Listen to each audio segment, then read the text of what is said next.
You know how every superhero has that one villain? Batman has the Joker, Spider-Man has the Green Goblin. Well, my dog has the vacuum cleaner. And I am not exaggerating when I say this is a full-blown rivalry. I'm talking generational beef. I'm talking we see each other across the room and it's on sight. Because in this house, the vacuum cleaner isn't just a cleaning tool, it's the final boss. It always starts the same way. The house is peaceful. My dog is lying on the couch like he just paid the mortgage, belly up, snoring loud enough to vibrate the throw pillows, completely relaxed, living his best life. If you looked at him in that moment, you would think this is the calmest creature on earth. Nothing could disturb his inner peace. Not a car driving by, not the neighbor's door slamming, not even the sound of food wrappers. But then, I make one tiny mistake. I walk toward the closet. And I swear, before I even touch the door handle, his eyes open, slowly, dramatically, like he felt a disturbance in the universe. He doesn't see anything yet. He doesn't hear anything specific, but somehow he knows. He lifts his head, one ear goes up, he stares at me like, "Don't do it. Don't you dare." I open the closet, and that's when the tension begins. The second the vacuum cleaner appears, it's like a switch flips inside him. He stands up immediately, no stretching, no yawning, just instant battle mode. His tail stiffens, his chest puffs out, he narrows his eyes like he's scanning for weaknesses. In his mind, this is not a household appliance, this is an intruder, a loud, suspicious creature that invades his territory once a week and eats things off the floor without permission. Now, here's the funny part. When the vacuum is off, he pretends he's not afraid.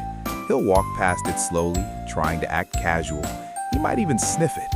But the second I press that power button and it makes that loud vrrr sound, oh, it's chaos. Absolute chaos. He jumps back like the floor exploded. He starts barking in that deep, dramatic tone that says, "I will defend this house with my life." And I'm just standing there trying to clean crumbs from last night's snacks. He circles the vacuum like he's sizing it up. He barks, he lunges forward, and then immediately jumps back as if it might chase him. He growls at the nozzle, he side-eyes the cord. He treats the entire thing like it's a multi-part monster. In his head, he's in an action movie. In reality, he's yelling at a machine that literally exists to clean up his fur. Sometimes he tries the intimidation tactic. He'll plant himself directly in front of the vacuum and refuse to move. Just stands there, staring, like, "You shall not pass." Meanwhile, I'm trying to vacuum under the coffee table, and he's acting like a security guard who takes his job way too seriously. I gently nudge him out of the way, and he looks personally offended, betrayed, like I just chose the vacuum over him. And maybe that's what this is really about. Jealousy. Think about it from his perspective. I pull this loud machine out of the closet, I spend time pushing it around, I guide it carefully across the floor, I adjust it, I focus on it completely. No pets, no eye contact, no baby voice, just me and the vacuum. To him, that probably looks suspiciously like quality time. So what does he do? He tries to interrupt. He wedges himself between me and the vacuum. He suddenly needs attention. He grabs a toy and drops it dramatically at my feet, like, "Play with this instead." He'll even fake being thirsty. I've seen him run to his water bowl, take one tiny sip, and then stare at me like, "See, I have needs too." But the vacuum doesn't care. It keeps moving forward, relentless, loud, unbothered. One day, things escalated. The vacuum accidentally bumped into his tail. It barely touched him. I'm talking the gentlest tap, but you would think he just survived a natural disaster. He jumped 3 feet into the air, spun around, barked at it like it committed a felony. Then he ran to the couch and stared at me with wide, dramatic eyes. The look on his face said, "You saw that, right? You're just gonna let it attack me like that?" He lay there afterwards, sighing heavily every few seconds, processing the trauma. Meanwhile, I'm vacuuming up the fur that he generously donated to every square inch of the house. But here's the wholesome twist in this ridiculous rivalry. Even though he barks and growls and acts dramatic, he always positions himself between me and the vacuum. Every single time. If I move forward, he steps forward. If the vacuum comes closer, he stands in front like a tiny, fluffy bodyguard.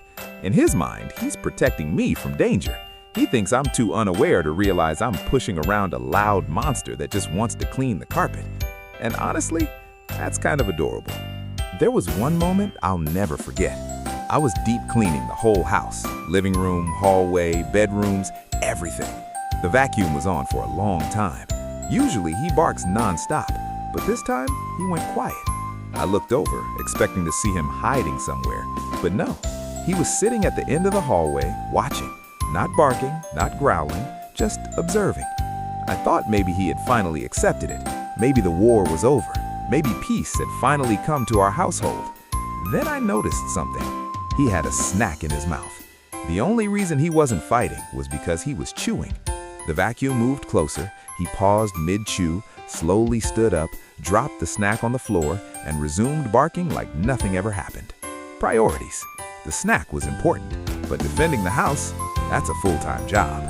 And then came the final boss battle. Last weekend, I decided to do one of those reset the whole house cleaning sessions.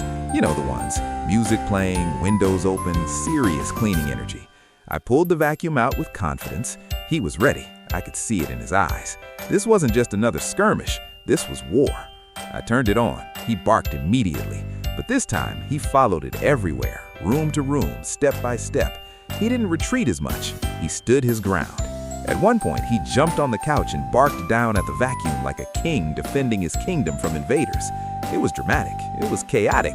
It was slightly exhausting. But then something unexpected happened. I turned the vacuum off. Silence filled the room.